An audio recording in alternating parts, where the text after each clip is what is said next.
My name is Julia Taveras. This is my patient Kevins. He's a 24-year-old male basketball player who came to the clinic complaining of left anterior knee pain as of around a week ago. He has increased his training lately from 2 times a week to 4 times a week preparing for a tournament.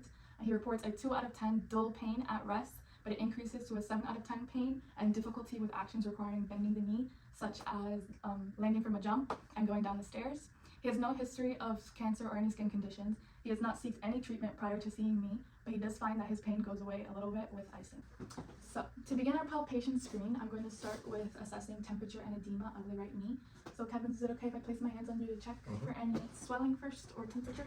I'll use the back of my hands to assess temperature. There's a slight warmth as I come more inferior to the patella. And then in order to check for swelling, I'll be performing the patellar tap test. So milking the fluid towards the knee and tapping. And here I can notice that there is slight swelling because I don't feel the contact of the patella and the femur near the inferior pole of the patella.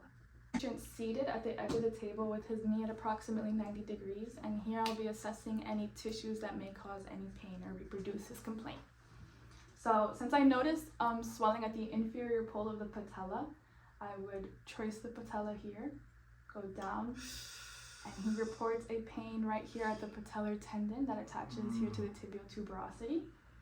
So I will follow up with this by palpating his quad muscles, and I'm noticing a little bit of hypertonicity here in pain. Yes. Tracing up to the origin.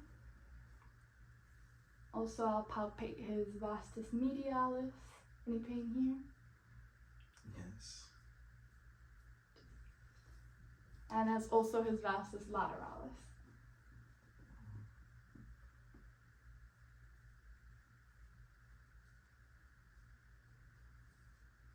And I do notice slight hypertonicity as I go more distal down the leg.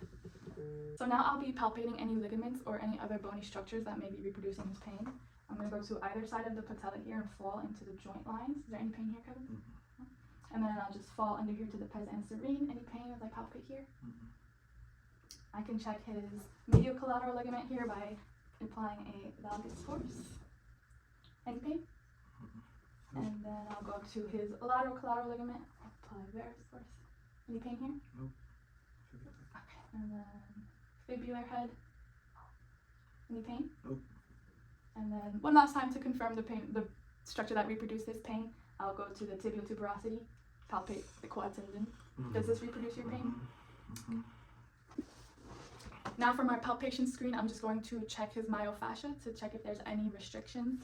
I will start with the sandwich method. I'm just going to place one hand under you here, and I will be doing superior lateral, checking for any restrictions. I don't feel any. And then I'll also do lateral medial and clockwise and counterclockwise. And I am not noting any restriction in his myofascia for the quads.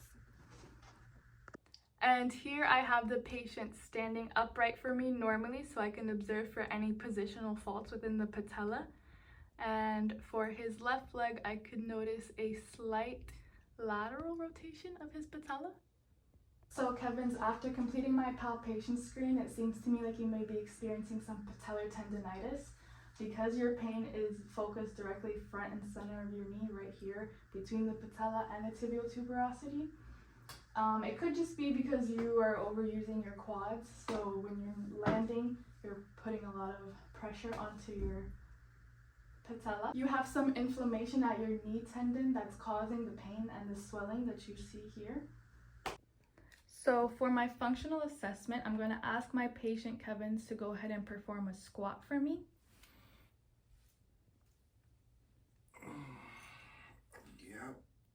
And what level of pain are you experiencing there when you get down? I think 7.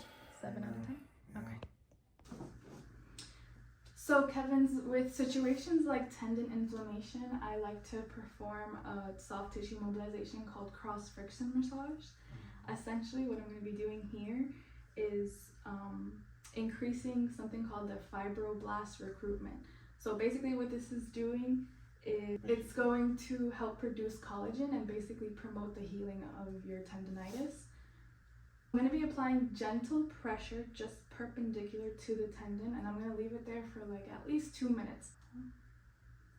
finger first. So I'm gonna hold here for around 2 minutes. I know it's a little painful. Just let me know if it ever gets too painful, okay?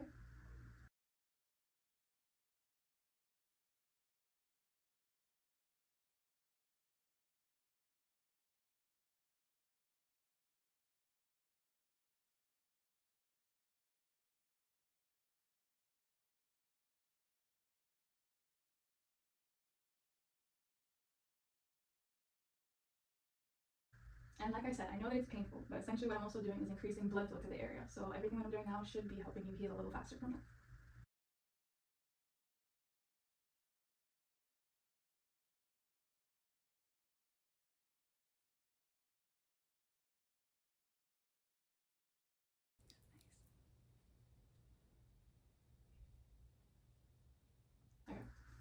Alrighty, Kevins, we are finished with that treatment. So you may feel a little bit increase in soreness over the next few days. Try to avoid maybe ice just for now, just so we get the most utilization of the treatment. But over the next few days, again, if you are feeling pain, it's never too bad to ice, okay? Okay. Thanks, Doc. No problem. And to complete my comparable sign, I'm going to have my patient go ahead and squat for me again and report his pain level. Still some pain. Better than before. It's come down to like a 3. Nice.